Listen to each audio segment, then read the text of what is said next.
Well, dear students, today let's talk about one of the most easiest topics in our English grammar. That's easiest as well as toughest if that's not understood easily. And that's actually subject-verb agreement, which is also well known with this subject-verb concord agreement. Concord. Okay, let's discuss it. First of all, let's understand what the subject is. Dear students, I, we, you, they, he, she, it, these all are called subjective pronouns. Okay, and singular noun, plural noun. For example, teacher, teachers, doctor, doctors. These all are subjects which are actually doers of an action. Okay, then what's verb? Verb is any action word. For example, speak, write, go. And some auxiliary verbs is, am, are, was, were, how, has, do, does, did. These all are auxiliary verbs, but these are also verbs. Okay. Now the question here is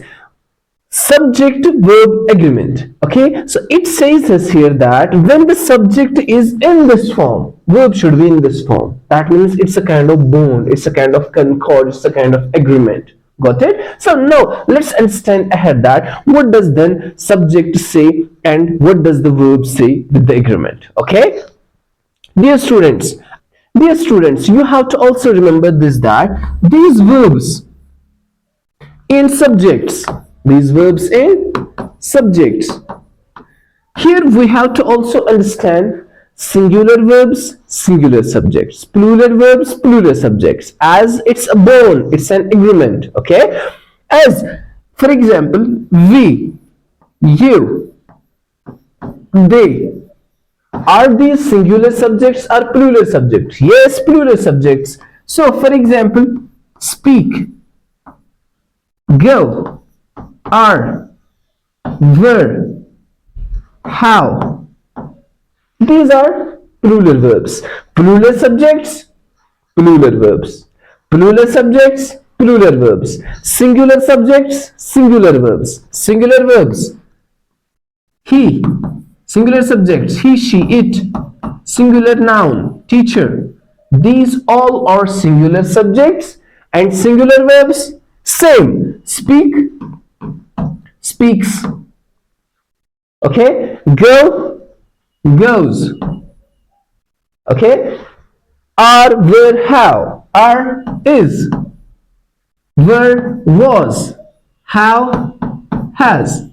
So that means, dear students, we have here plural subject, plural verbs. Here we have plural subjects. That means here we have singular subjects, singular verbs. The first rule is, after understanding these all, the first rule is well understood by you yourselves, that when the subject is plural, verb must be also plural. When the subject is singular, verb must be also singular. Got it, dear students? Now here's the confusion, that hey sir, here is s in the suffix of the word verb, so it becomes plural. No, dear students, if we just talk about nouns, dear students, for example, we have a word here, boy. What's the plural of boy? Boys, okay. But this boy is noun, dear students, okay. When we add s in the suffix of any noun, that becomes plural. But when we add the same s in the suffix of the verb, that becomes singular. Got it? For example, if I say here, teach. Teach is itself plural, okay. So when we use s or es in the end, so it becomes singular, dear students.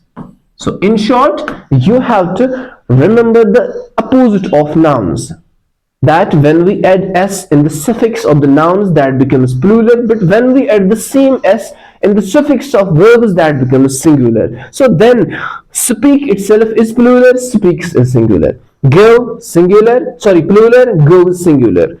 Are, you know it very well. Okay, let's move ahead. The first rule goes here, dear students. When the subject is singular, verb must be singular. It's a verse. For example, she writes every day. She writes every day. What's she here? It's a verse. She is here, singular verb, right? She is singular verb here. And writes It's same as plural verb. No, as recently I have made you understand that whenever there comes s in the end of the verb, that becomes singular. So this is also singular. So our first rule is this, that when the subject is singular, verb must be also singular. This is subject to verb concord, subject to verb agreement. Got it, dear students? Moving ahead, one more rule. Dear students, same. When the subject is, dear students, plural, the verb must be also plural. For example, they write every day. What is they? It's plural subject. Hey, what's right then? This is plural verb. So our first rule, our second rule, that when the subject is plural, verb must be also plural. Got it, dear students? One more example here. Teachers teach students. What's teachers here? Plural subject. What's teach here? Plural verb. Got it? As recently I have told you, when we remove s in the suffix of the verb, that becomes plural, and when we add s, that becomes singular. Got it, dear students? Okay, moving ahead.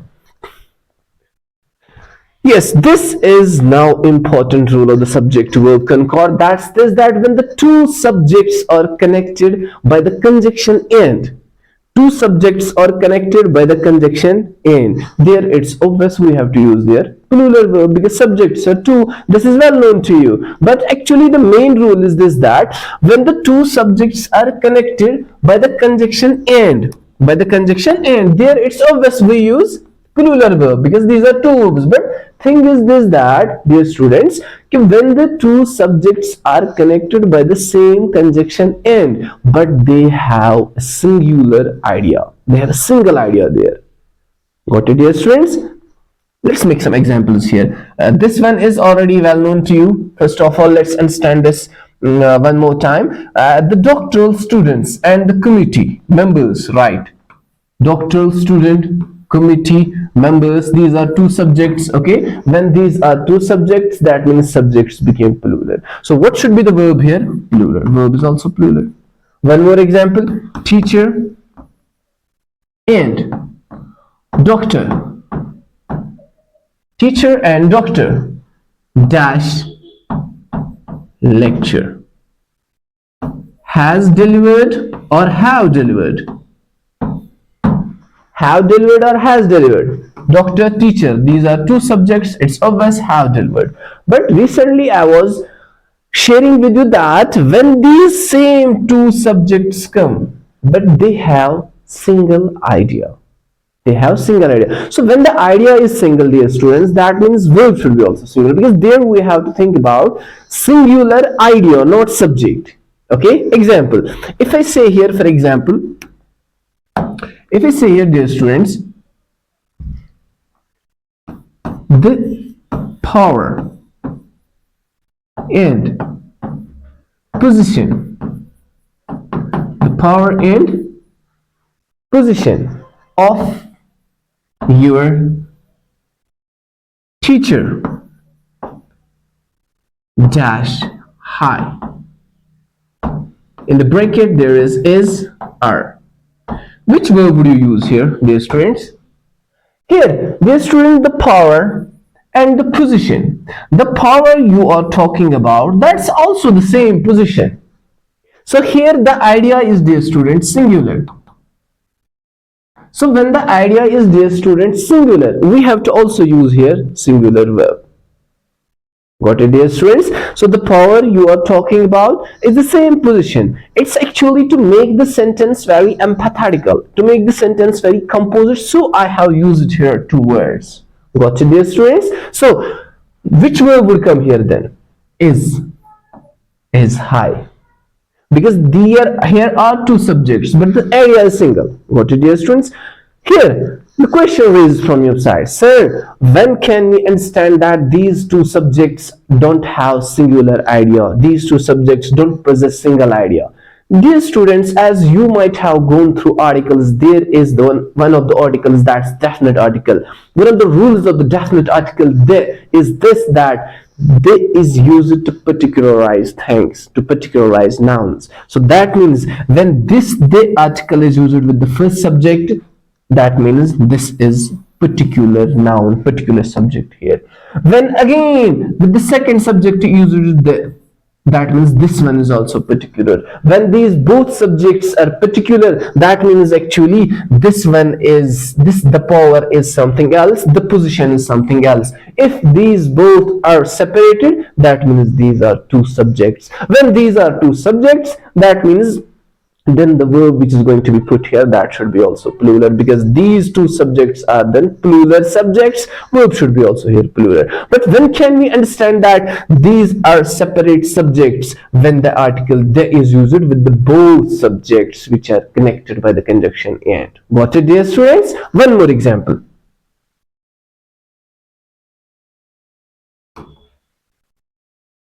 For example, if I see here bread and butter, bread and butter, bread and butter, very tough to be earned nowadays. In the bracket there is are. Which verb would you use here? Bread and butter. Dear students, here is obviously single idea. It's obvious here is single idea. Yes. But when can you say that these two subjects are separated? When you use the article then. The bread and the butter. The bread and the butter, then you have to use here are. Okay, and when you say simply bread and butter, this is single idea. When the idea is single, verb must be also singular. Bread and butter is. The bread and the butter are. Bread and butter is. Got it, dear students? Moving ahead. Some nouns which are singular in meaning, singular in structure and plural in meaning. Singular in structure, plural in meaning. Then we have to go through the meaning. As in the above rule, we have recently gone through that. Hey, whenever there is single idea of the two subjects, they have single idea. There we go through the single idea.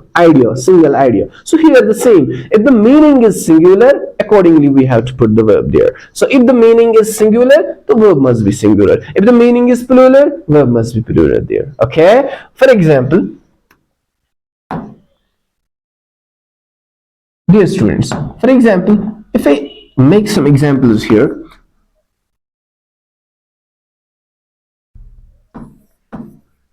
sheep dash grazing in the field. Dear students, apparently it seems that sheep is singular. Got it? But singular is, this is singular, but it's singular in structure. But in meaning it's plural. Sheep means many sheep. Okay, so sheep are grazing. That means this sheep by structure is singular, but its meaning is plural. Sheep doesn't mean a single sheep. Sheep means many sheep. So that means sheep are grazing in the field, not sheep is. Cattle dash become very expensive. Have I to put here singular verb or plural verb? Have is plural, has is singular. Cattle means many cattle. Okay, so here I say cattle have become very expensive.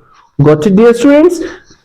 Moving ahead, opposite to this rule, dear students, we have one more rule, that in the same way, when we have some nouns, dear students, which are what? Which are by structure, which are plural in structure, but singular